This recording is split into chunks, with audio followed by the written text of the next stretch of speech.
Serikali yetu ya kaunti, ukisoma katiba yetu kifungu cha 11 inaweka mamlaka kwa serikali ya kaunti ku defend, ku uphold na protect culture.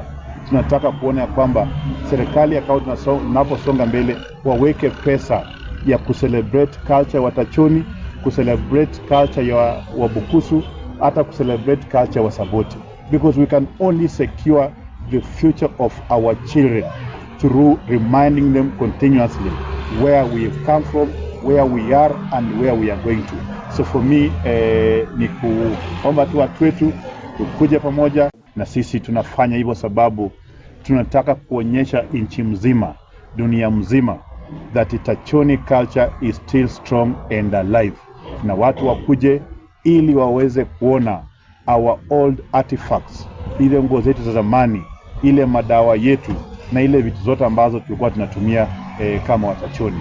So sisi ni kuomba tu watu wetu across Bungoma wakuje tarehe 26, viongozi wetu Watachoni, wala ambao si Watachoni, wakuje wajionee nguvu na strength ya Watachoni kama jamii. Tangu zamani tumekuwa na siku ya aina hii, na ilikuwa imekwama kidogo, tukaikwamua mwaka wa 1994 mpaka wa leo tunaendelea na haya maonyesho yetu, na tungependa tushirikiane, alafu tumalize, tuendelee mpaka mambo yote ijulikane kuhusu Mtachoni anakaaje, tabia zake ni zipi, mwima yake ndio upi.